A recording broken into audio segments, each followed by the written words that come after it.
Ladies and gentlemen, it's an honor to address you, to you, all of you, the representatives of both houses of the Parliament of the Netherlands, the chairman of parliamentary committees, and you, honorable speakers of the House of Representatives and the Senate of the States General. When democracy is real with a stable tradition in the country, the Parliament is the heart of such country. And I'm sure that the heart of the Netherlands today will feel what the hearts of Ukrainians long for. A year has passed since I addressed, thank you so much for that possibility, and I addressed the Parliament and the people of the Kingdom of the Netherlands for the first time. And on the 36th day of the full-scale war, I spoke about why you and I, all Europeans, the whole world should unite. Unite to defend freedom and human lives. A year ago I said that this war cannot be forgiven. None of the crimes committed by Russia, and I said that the Hague knew exactly how to bring all Russian murders to justice. And today is the time to thank all of you. Thank you, your great country and your leadership. And I'm grateful to you for the fact that we've achieved the greatest unity in Europe, which people only dreamed of for decades. And it wouldn't have happened without the Netherlands, without your leadership. Thank you all. And I'm grateful to you for helping to protect what you value. The Netherlands defends freedom, defends the rule of law and democracy, defends Europe and our common way of life, the lives of free people, free people, not at the expense of someone else's slavery, but thanks to the rights and respect for all. This is our Europe.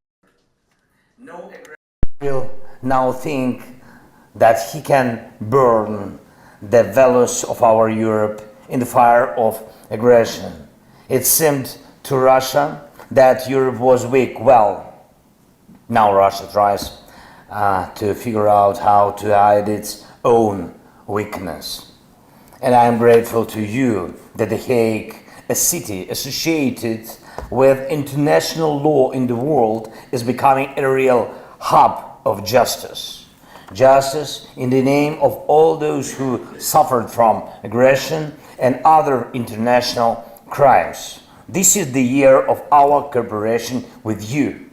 And I'm here to thank everyone in the Netherlands, everyone, from the Parliament to the smallest community, from His Majesty the King and the royal family, to every citizen of the Netherlands, from the government and to every family that helped us.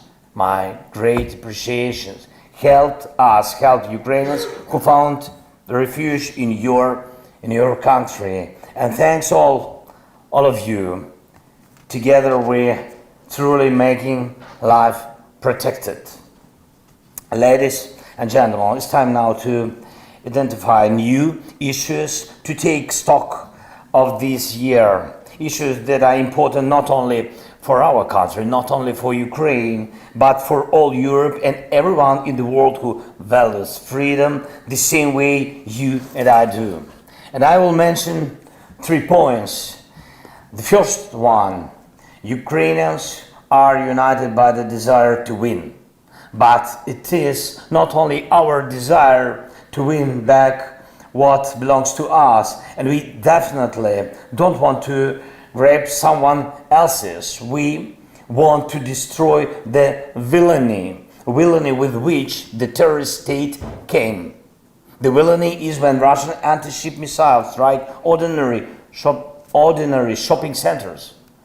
Really, yesterday and the day before yesterday been, and each week we see some things like this terrible tragedy, and the villainy is when terrorist state has a goal to leave the neighbor nation in winter in total blackout.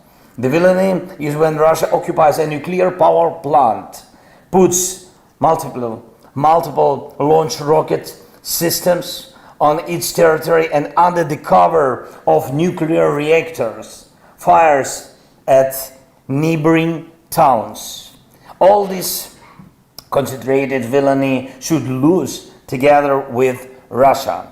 And when the blue and yellow Ukrainian flag returns freedom to the lands occupied by Russia, in parallel with this, the terrorist state must feel that the world does not want even to cross paths with Russia and anything Russian.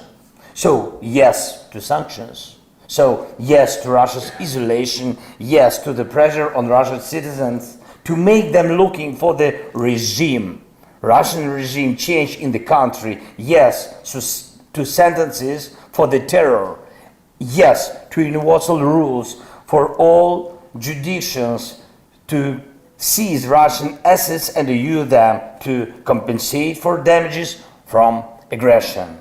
We have to achieve this to the maximum to bring joint peace faster. The second point, this summer Europe has a historic opportunity to cut off oxygen to Russian revanchism once and for all.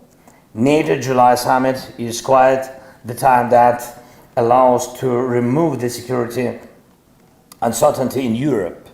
And can you imagine that a part of your country, let's say Eindhoven or Groningen, could be outside the common security and legal space of the Netherlands in a gray zone, something like this, which will attract the attention of international criminals? It's impossible.